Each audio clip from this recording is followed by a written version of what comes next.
The broadcast is now starting. All attendees are in listen-only mode. Hey, good morning, everybody. John Pojeta here with the PT Services Group. Hope you're doing well. As you can see, I have a partner in crime, you could say today, Andy Hudson from 401k Champions. Just before I introduce Andy and we talk about the subject at hand, that follow-up game and positioning with appointments, I just want to provide a little bit of background relative to how we at PT came to know Andy. Probably, I guess, about 3 months ago, Andy, 2.5, something like that. Yeah.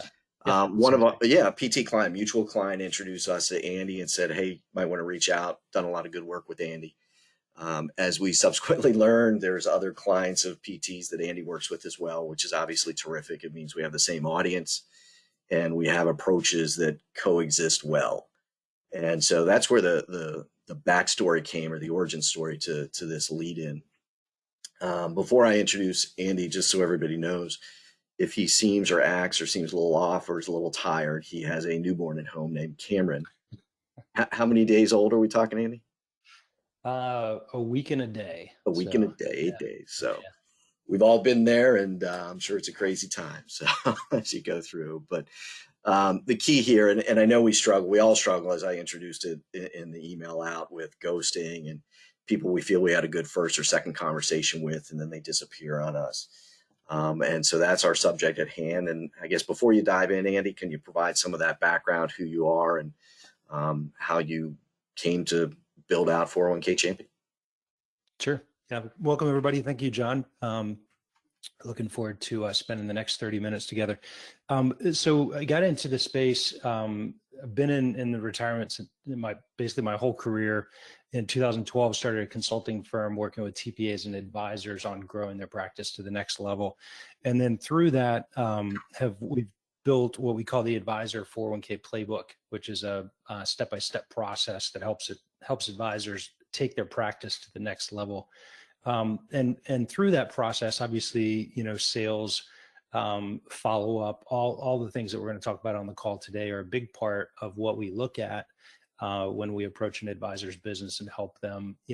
I'll call it housekeeping, John, because a lot of the advisors, most of the advisors that we work with are very successful, very good at what they do. So it's not like a teaching the basics from a teaching the basics standpoint. It's much more of a, housekeeping. How do we continue to iterate and stand out and be different, look different, sound different to our prospective plan sponsors as it pertains to 401k. So, been doing it since 2012, and I love working with financial advisors and helping them kind of take their practice to the next level. So. Yeah, one thing before you jump in, Andy. So for those of you on the line who aren't focused with our behavior or your work in general just on qualified plans, so maybe you're in the health and welfare space, group health insurance, maybe you work with us for business owner calls.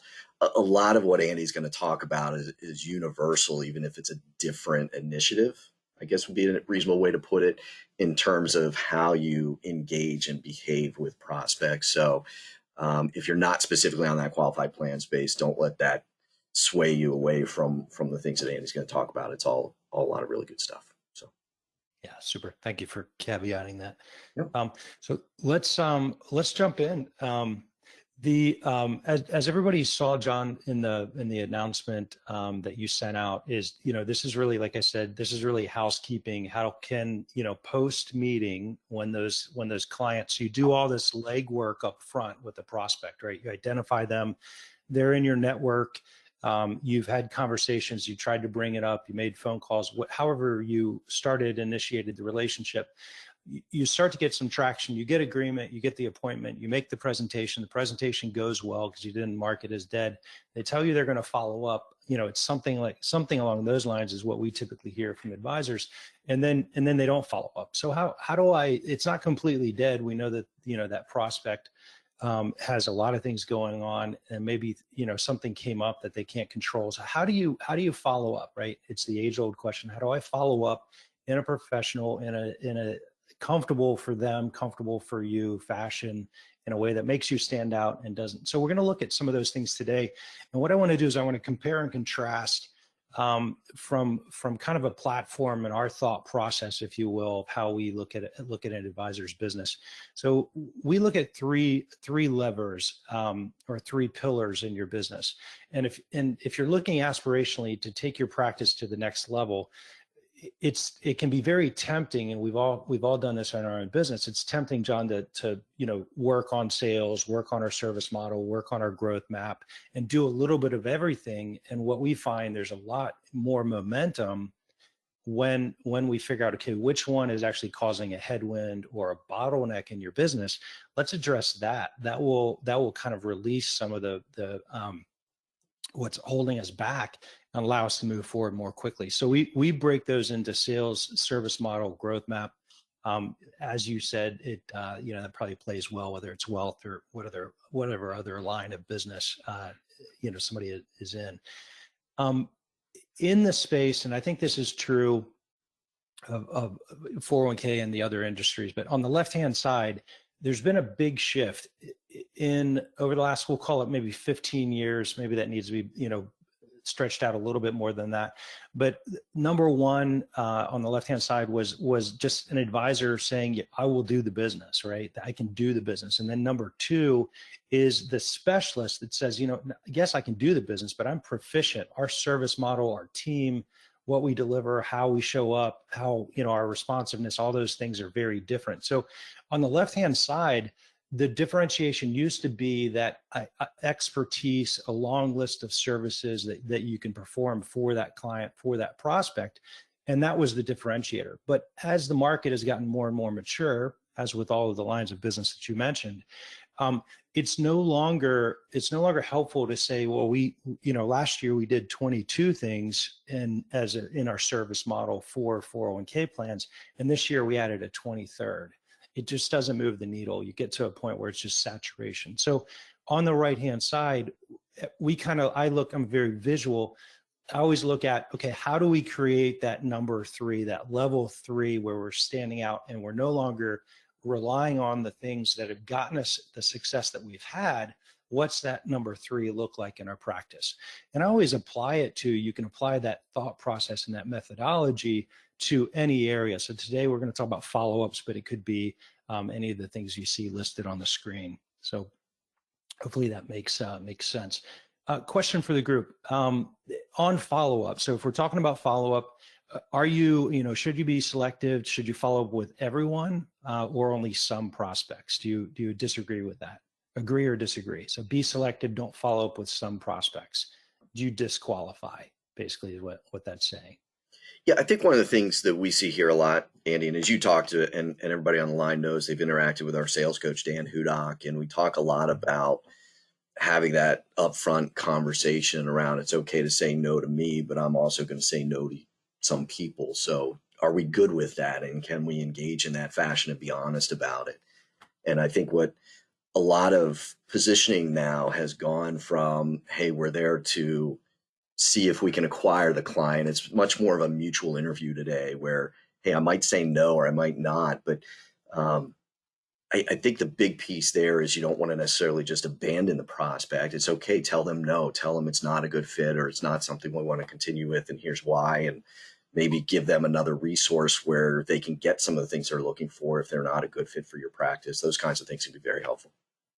Yeah, absolutely. And I think it shifts you're interviewing them, it shifts the power back, into an equal place. And then also because what we're talking about is housekeeping on follow-up. If I'm not, disqualifying prospects and I'm following up with the wrong prospects, which we see a lot of professionals, advisors do early days, because you have to follow up with everybody, qualified or not qualified. You've got to go find business and generate revenue. But once you get to a certain point in your revenue model, if you're still following up with everybody, you're iterating and thinking through things where it doesn't matter what you do, you're not going to move the needle on it. Yep. So I would argue you definitely want to be selective. There's an element of revenue there. I think everybody on the call that is working with PT is at a level where you should be disqualifying and continuing with that. Another agree disagree question. This is something I saw posted on LinkedIn, and I love it. I'll throw it out to you first. Agree or disagree? Everything works, nothing works well. So I think that's one of those things where when we engage and we try different approaches, we tend to gravitate towards those that are most comfortable for us and things that Mm. are easier. And we tend to reach out to those people that we feel comfortable engaging with and we know are more likely to respond in the follow-up realm of things. And there's finding those things that are always going to work is harder and harder today because they seem to have more of a shorter shelf life as we go too, which makes it works for a period, but then you got to shift again and you got to take a different approach to it. Yeah, and I think what one of the things, the elements that you're talking about there, John, is that you have to continue to iterate, and so I like everything works, nothing works well, because it gets us out of our own head and just getting, starting to take action, so I can start to get feedback from, is this working, is it turning their heads, is it getting their attention, those types of things, and then I can iterate it and develop it where it becomes more effective. The pushback, I think, on this phrase is when you look at an average advisor, respective of the line of business, and you look at a top performer, it's not 10% more, it's not 20% more, it's 2, 3, 4, 5 times more. Big And gaps. it's not because they have some, secret follow-up, that they're doing. It's just they've iterated the follow-up, they've thought through the follow-up, and think back a couple slides to that visual of 1, 2, 3. They've figured out and pushed to where 3 is, as opposed to staying comfortable in the 2. So I love the phrase. I think there's a place for it. It frees us up to work quickly, but I would say everything works, nothing works well. Initially, iterate and continue moving forward on that. So with that in mind, if you and I talked about this the other day, John, if you're familiar with Silk Milk, they came out, they were one of the top almond milk producers in the country. They had great sales, and they were trying to figure out how do they drive more sales, just like every other company. And it was interesting. And what they did is Silk Milk doesn't need, until opened, it doesn't need to be refrigerated. So they had it on a regular shelf. It wasn't in the aisle next to the milk and the other refrigerated, where people think milk. So they took it off of the regular shelf and they moved it over to the refrigerated. So when that customer shopper looks over and sees milk, and then they see, Silk almond milk, they now had the context. So that one seemingly simple tweak, right? You moved it from aisle 4 to the refrigerated. They 3x their sales because of that one shift, because they were watching the reaction of the shopper and the confusion, if you will. If it's on the shelf and I don't know exactly how to use it, I'm not that apt to buy it. If you put it next to the milk, okay, now I know how to use it. What, maybe I should try that. I've never tried that. So they 3x'd it, not by changing the packaging, not by changing the messaging, not by changing the ingredients, not by doing any of those things, which we tend to look at when we're looking at follow-up. We think we have to retool everything. And I think that's the main point of today. You don't have to retool. We just want to push towards that level 3 in your follow-up. So housekeeping more so than reinventing, if that makes sense. The traditional, you've seen, you're in sales, you've seen this. If you follow up, you see the percentages. This is by Microsoft, by the way, so pretty reputable data and source here. But at the top you see prospect, at the bottom you see customer. And specific to our conversation today, beyond the basics of what you already understand as a salesperson, that the longer you follow up, your percentages go up dramatically.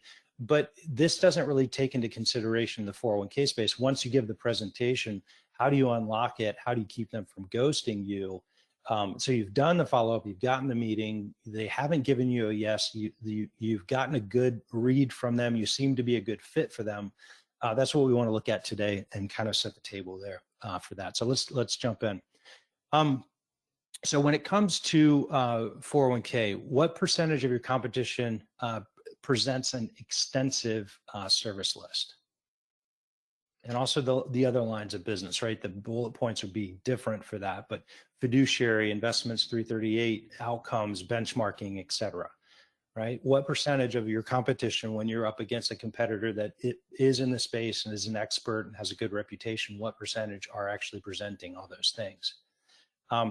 And what we find as we study and get feedback and listen and watch what's going on in the marketplace is there's been a shift pushing to that position number 3 is you have to, in that process, instead of talking about all those good core disciplines of a qualified plan, you have to find out what their number one reason or why is for taking the meeting. There's a reason why they're meeting with you. It's not just for, getting together. They don't take the meeting for no reason. And we use a term called triggering events on that. There's been a triggering event and there's a why behind the triggering event. They bought another company, they did something like that. So if your competition is presenting extensive service list, you want to demonstrate you have an extensive service list, but you want to quickly figure out in the meeting what's their number one, and then focus your presentation on what it is. And John, I think it's very similar to what we talked about the other day, where if you go into the doctor and you're having knee pain, you want the doctor to talk about knee pain, right? You want them to talk about exercises. You want them to talk about, hey, you may not be aware that this may be causing it, or you can do this, or it might be that, it may not need surgery, those types of things. You want them to address the specifics of that. And that's a much more powerful way to approach your prospects, is to, rather than talk generically, but to talk about where the pain, where the issue, what around that triggering event that's taken place in the business. Yeah, and what's tough in the space is we still see a lot of firms that when they go outbound with efforts, they're still focusing on fees, fund, fiduciary. It has that generic feel to it. It's a little numbing to the prospect. So as we talk about how you differentiate yourself pre-meeting and during the meeting itself, and getting to the why and the levels of if you like the word pain or frustration that they're having, it helps you differentiate from all the other people. So mentally for them, like the silk story, you stand out to them in a way that's different and you're more memorable. And part of what you're trying to impose upon them is a memorable experience, because there's otherwise to them just a lot of noise. Yeah. Yeah. And understanding what's going on. And a lot of as I've been looking at this and looking at follow-up and how do we keep those plans from, kind of ghosting and just going away, what can we do a little bit different? What can we stand out? These are some of my observations and what we've tried and see working with some of our clients. So that's kind of the point of reference here. But so find their number one, find out why, and then double click on that, because that really arms you. At the beginning, at the top left there, you'll see, follow-up begins at the discovery presentation, not after. And if you approach it from that perspective, then you're learning the fact patterns and the reason why they would want to make a move, and then your follow-up now can be educated around what you learned when you did the meeting, as opposed to just guesswork. Yep. Another thing that we see is if you're in the space and you're focused on 401k plans, which you are, what percentage of your competition is using the tech stack, if you will, Fiduciary RX, RPAG, FI360, Fiduciary Decisions, all great.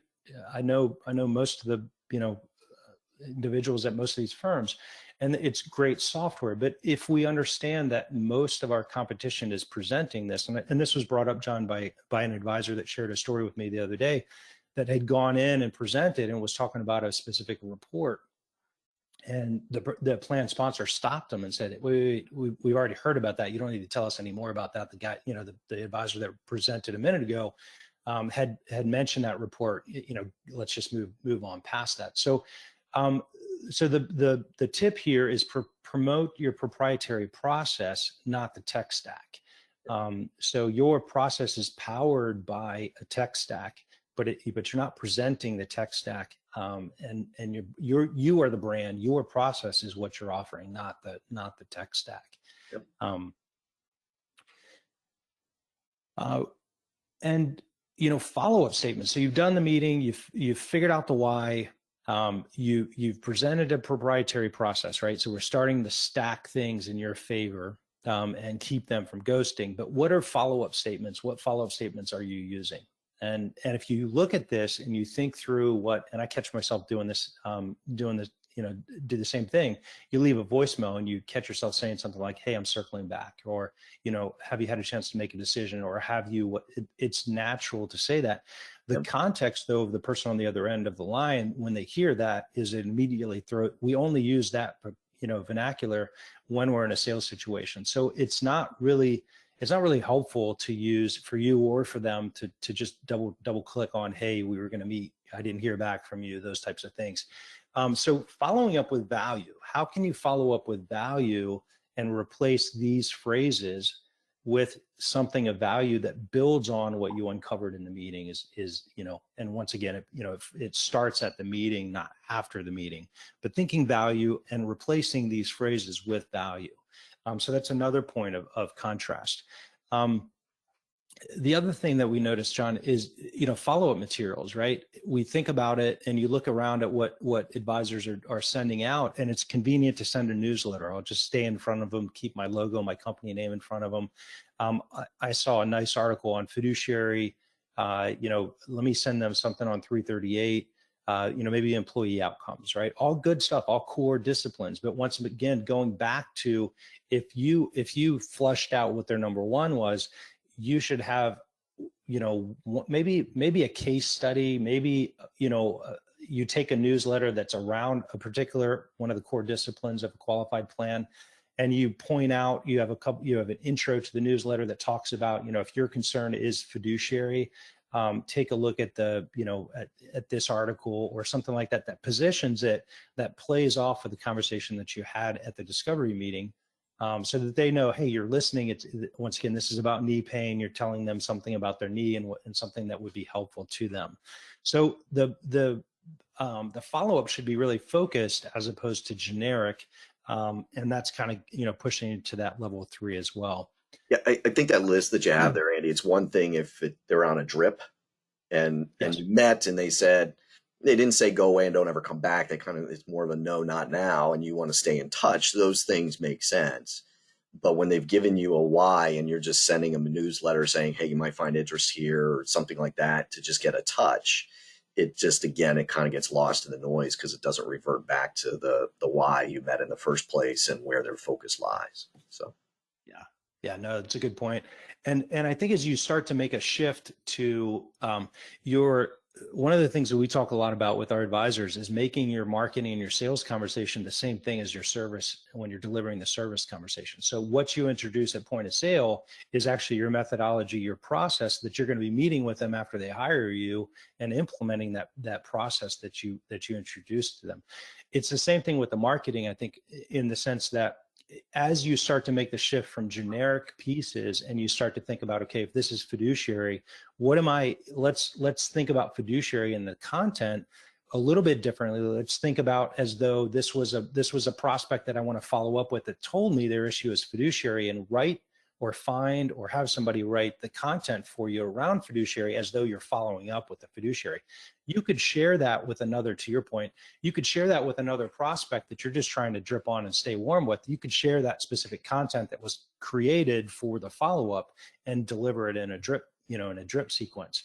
But that little nuance, that little bit of change where you have, okay, I have content for fiduciary, I have content for 338, I have content for employee outcomes. So whatever they tell me, I've got 2 or 3 go-to items that speak specifically to what they told me. So materials focused on, and then you can use them in a generic form, across the board.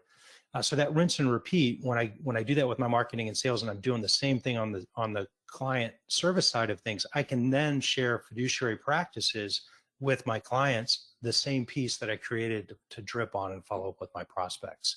So that efficiency is pretty important in maintaining sanity, if you will.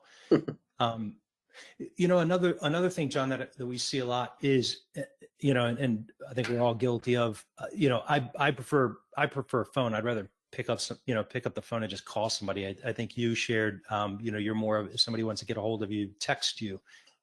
Some people just want to communicate through email, and in general, the tendency is we pick our preference for communication and communicate through that, as opposed to the next level is, try several with that prospect, figure out what they replied back to or paid attention to. So if you texted them and they texted you back, but they didn't reply to your email, or they didn't give you a call back, or you called them and they gave you a call back and they didn't reply to your text message, figure out and communicate in kind, as far as how they want to communicate. So we're getting nuanced here, but we're pushing and creating contrast between how we're following up and engaging and how generically, the industry is following up. And and engaging. If that, And I think it goes back to where you talked about all of this starts earlier than you think, especially in the meeting that you have and how you develop those things. It's a great opportunity to add it to your list in meetings on how they would prefer you engage going forward. It's okay to just ask somebody. If you ask me, I'm going to tell you, text me. It's always there. It's easy to get to. That's my method. But just ask. It's not that hard. yeah, that's a great. And then you don't have to test it. That's even better. Well, but I'm to gonna your change. point, if you're trying one and they're not responsive, don't keep hammering the head off the wall and keep going with that one. Shift to a different approach. Right. Yeah, no, that's great. Great point.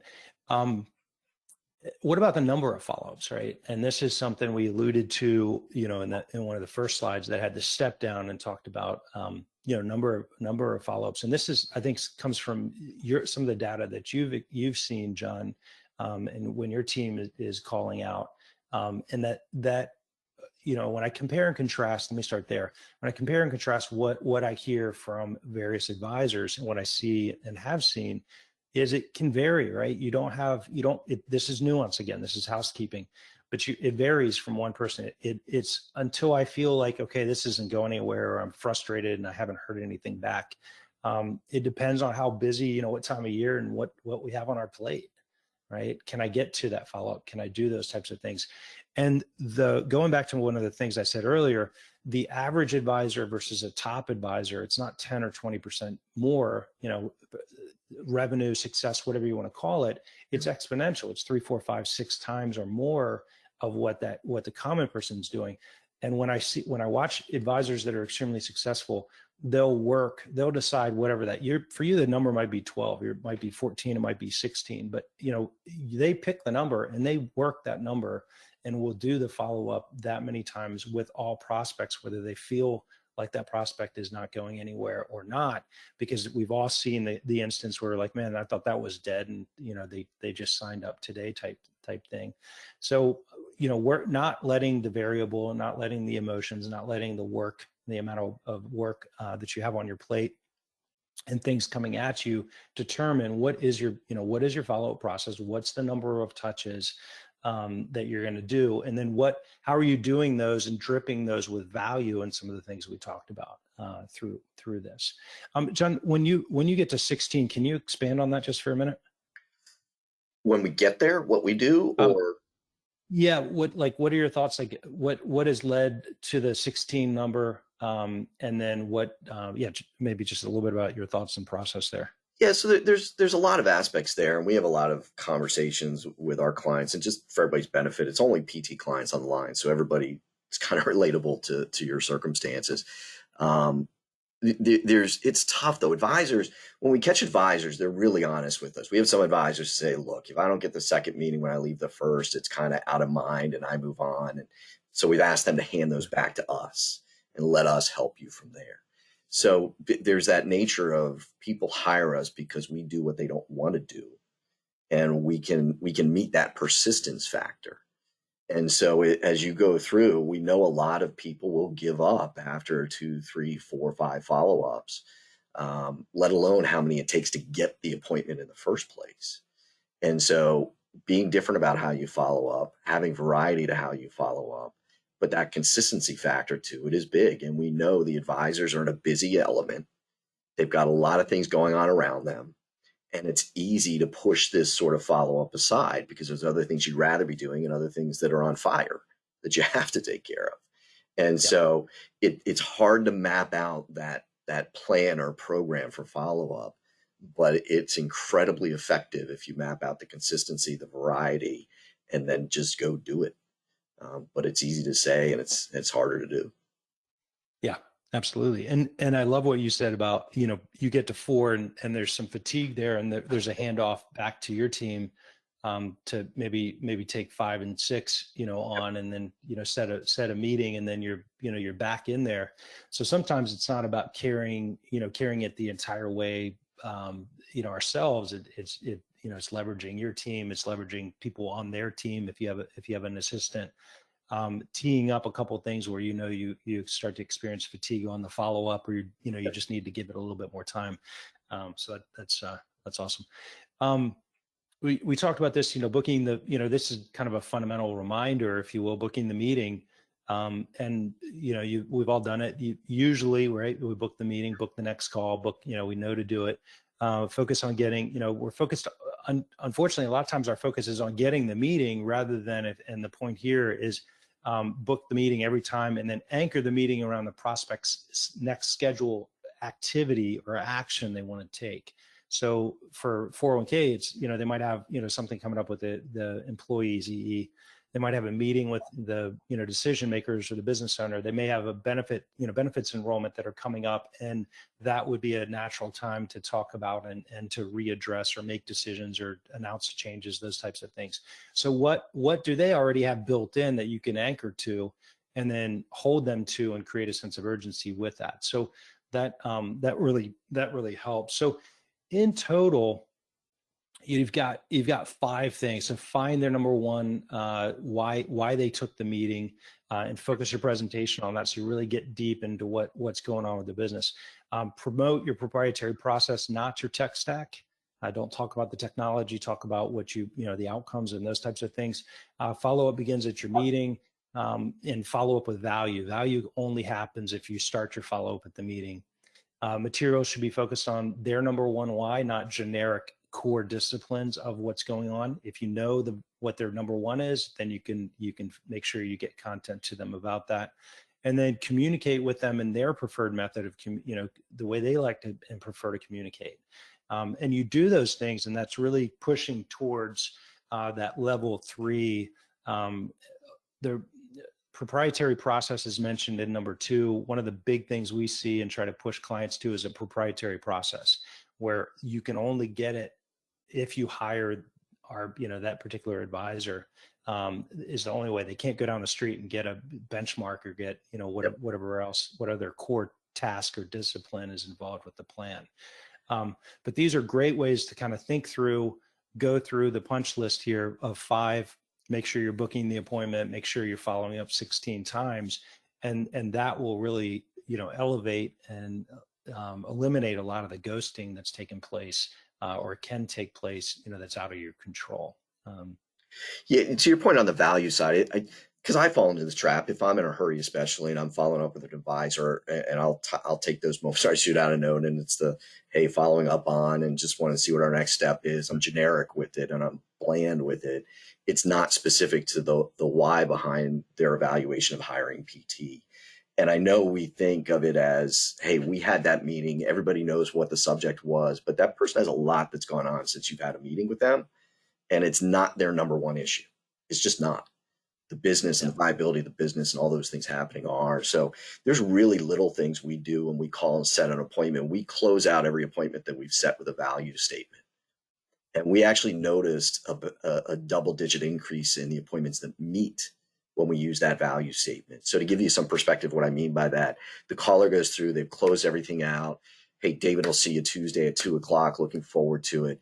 But they'll add in the value statement, something along the lines of, hey, those participant things that we just talked about and your desire to try and increase that, David will bring some great ideas that at the very least will help you evaluate better ways to do that going forward.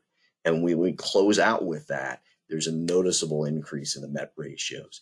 It seems redundant, maybe a little silly, but it's very effective, like silk in the refrigerator is. Yeah.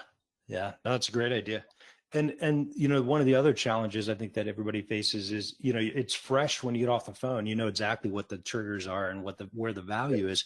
And then you go into a couple more conversations and you're like, you're looking back and you're like, was that what, it gets foggy pretty quickly on trying to remember the nuance and the details. So, if I use Outlook, Outlook is great because you can write that email right after the follow-up, schedule it out a week out or 2 weeks out, and, be on point. And be fresh to what you were talking about.